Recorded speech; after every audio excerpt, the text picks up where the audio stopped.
गोवर्धन थाना क्षेत्र के एक गांव में 7 वर्षीय बालिका के साथ दुष्कर्म करने का सनसनीखेज मामला प्रकाश में आया है। थाना पुलिस घटना की जांच में जुट गई है। मंगलवार को राधाकुंड के एक गांव में करीब 18 वर्षीय युवक ने हैवानियत दिखाते हुए पड़ोस में रहने वाली करीब 7 वर्षीय बालिका को टीवी दिखाने के बहाने उस वक्त अपने घर पर बुला लिया जब उसके घर पर कोई नहीं था। इसका युवक ने पूरा फायदा उठाते हुए बालिका के साथ दुष्कर्म की शर्मनाक घटना को अंजाम दिया और फरार हो गया। बालिका के परिजनों को घटना की जानकारी तब हुई जब बालिका रोती हुई घर पहुंची। लहूलुहान बालिका को देख परिजनों के पैरों तले जमीन खिसक गई। बालिका ने पूरी घटना अपने घर वालों को बताई और पीड़ित परिजन बालिका को लेकर गोवर्धन थाने पहुंचे। यहाँ बालिका के पिता ने गांव के ही पड़ोस में रहने वाले करीब 18 वर्षीय युवक कान्हा पर दुष्कर्म करने का आरोप लगाया है। आरोपी के खिलाफ लिखित तहरीर देकर परिजनों ने न्याय की गुहार लगाई है। थाना पुलिस आनंद फानंद में घटना की जांच में जुट गई। थाना प्रभारी निरीक्षक प्रदीप कुमार व राधाकुंड चौकी पुलिस गांव में घटना की जानकारी करने पहुंची। यहां परिजनों व लोगों से पूछताछ कर घटना की जांच की गई। ये क्या मामला है? मेरे लड़के के साथ में बलात्कार हो गया, इसलिए आया। अच्छा, बलात्कार हो गया। तो आपकी बच्ची की एज क्या है? बच्ची की एज 6 साल। 6 साल। 7 साल गांव के रहने वाले युवक हैं? कौन है, क्या कितने लोग थे? गांव के एक है। एक लोग। कौन है, क्या नाम है? नाम वाम पता है? कान्हा। अच्छा, तो यहाँ थाने आए हुए हैं क्या कुछ? मेरे को गई है पुलिस, लौट के नहीं आए। पुलिस गई हुई है, लौट के। आरोपी अभी गिरफ्तार किए या नहीं किए? अभी नहीं किए, अभी देखो पता पड़ेगा। मतलब मेरे लड़की एक पड़ोसी के घर में टीवी देखने गई थी। उसमें मतलब ये सब लोग बैठे थे, लोग किसी कारण सब निकले आए तो मेरी लड़की और एक लड़का रह जाता है। उसमें मतलब एक मेरी लड़की। कितने साल की लड़की है आपकी? लड़की है 7 साल की। 7 साल की। लड़का ऐसा है 19-20 साल का। क्या नाम है लड़के का? लड़के का नाम कान्हा है। आज थाना गोवर्धन में एक बालिका के परिजनों ने शिकायत दर्ज कराई कि बालिका के साथ एक व्यक्ति द्वारा जबरन शारीरिक संबंध बनाए गए हैं। इस संबंध में तहरीर के आधार पर एफआईआर दर्ज कर ली गई है। शीघ्र ही साथ संकलन करते हुए कठोर विधि कार्रवाई की जाएगी। मासूम बालिका के साथ हैवानियत का खेल केवल बलात्कारी ने ही नहीं खेला, बल्कि घायल बच्ची को जिला महिला अस्पताल की बदहाल स्वास्थ्य सेवाओं ने भी झकझोर दिया। गंभीर रूप से घायल बच्ची को चिकित्सीय परीक्षण व उपचार के लिए मथुरा के जिला महिला अस्पताल लाया गया तो यहाँ पर डॉक्टर और सीएमएस सब नदारद मिले। 3 घंटे तक परिजन लहूलुहान बच्ची को लेकर इधर से उधर भटकते रहे, लेकिन कोई डॉक्टर नहीं पहुंचा। सूचना पर मथुरा की सीएमओ डॉक्टर रचना गुप्ता मौके पर पहुंची तो उन्हें भी वहां न तो कोई चिकित्सक मौजूद मिला और न ही सीएमएस ही कहीं दिखाई दिए। सीएमओ ने जब दूसरी डॉक्टर को फोन करके बुलाना चाहा तो उनका फोन भी स्विच ऑफ पाया गया। कुल मिलाकर काफी देर तक सीएमओ की मौजूदगी के बाद भी बालिका के उपचार के लिए किसी डॉक्टर का इंतजाम नहीं हो सका था। ब्लीडिंग को देखते हुए ही इसको संदर्भित करना चाह रहा था आगरा सर। हमारे पास तो नहीं, मेडिकल करने में कोई प्रॉब्लम नहीं सर। मेडिकल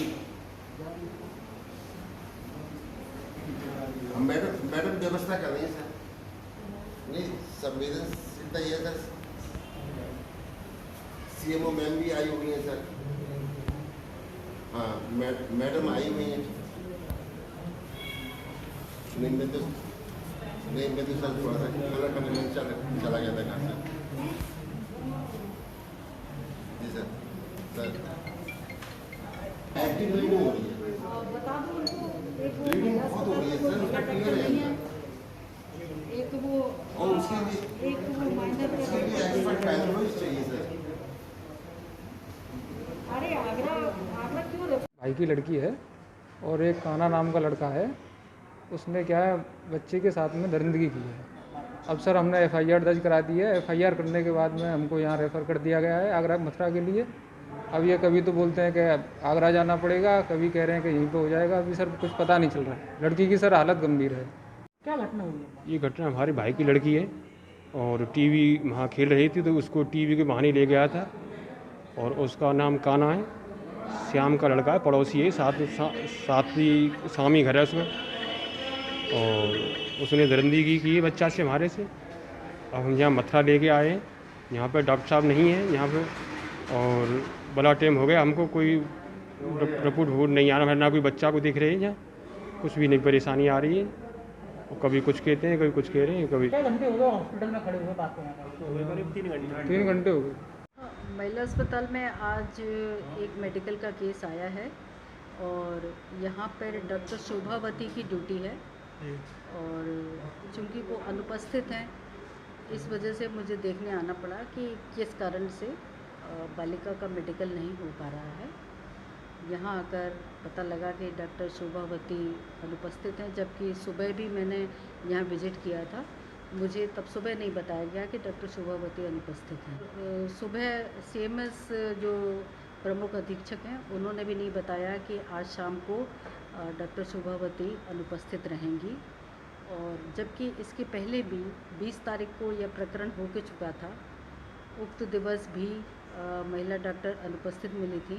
इसके बावजूद सीएमएस डॉक्टर बीडी भास्कर ने कोई सावधानी नहीं ली और आज फिर से वैसी ही सिचुएशन आज फिर पैदा हो गई। मैडम, बताया जा रहा है कि अब 6 साल की बच्ची के साथ दुष्कर्म हुआ है और 3 घंटे से उसके परिजन यहाँ उपचार के लिए और मेडिकल के लिए भी परेशान हो रहे हैं। हाँ, मुझे जैसे ही पता लगा मैं अपने ऑफिस से तुरंत ही आई।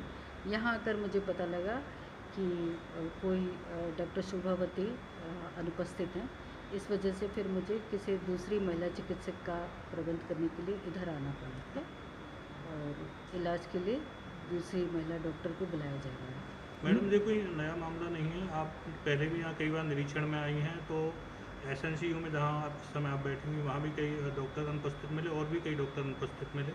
हाँ, यहाँ आज भी डॉक्टर वशिष्ठ जो एसएनसीयू में इवनिंग में पोस्टेड हैं वो इस समय अनुपस्थित हैं और उनसे भी कल भी अनुपस्थित थे। तो प्रमुख अधीक्षक साहब से इसका कारण लिया जाएगा। मैम, यहाँ पे सीएमएस है, उनका अलग रवैया है। वो यहाँ पर उन्होंने फ़ोन कॉल की व्यवस्था कर रखी है। क्या है जो फ़ोन पर डॉक्टर आते हैं? ऑन कॉल भी डॉक्टर यहाँ नहीं मिलते हैं।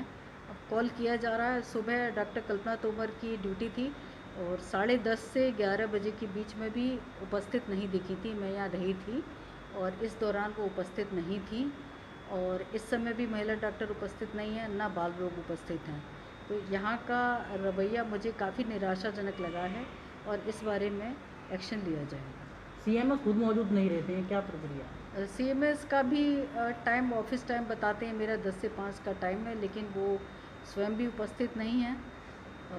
इस बारे में उनसे स्पष्टीकरण लिया जाएगा। अगर ऑन कॉल की बात करें तो क्या ऐसी व्यवस्था है स्वास्थ्य विभाग में? नहीं, ऑन कॉल की कोई व्यवस्था नहीं होती है। इनकी जो स्थानीय है मरीज़ देखने के लिए इन्होंने जो संविदा पर महिला चिकित्सक लगाई हुई हैं और नियमित चिकित्सक ऑन कॉल रहती हैं और अक्सर ऑन कॉल भी उपस्थित नहीं रहती हैं, अपना फ़ोन बंद कर देती हैं, बंद करके रखती हैं। अभी भी डॉक्टर कल्पना तोमर ने अपना फ़ोन बंद रखा हुआ है, फ़ोन पर भी वो अवेलेबल नहीं है।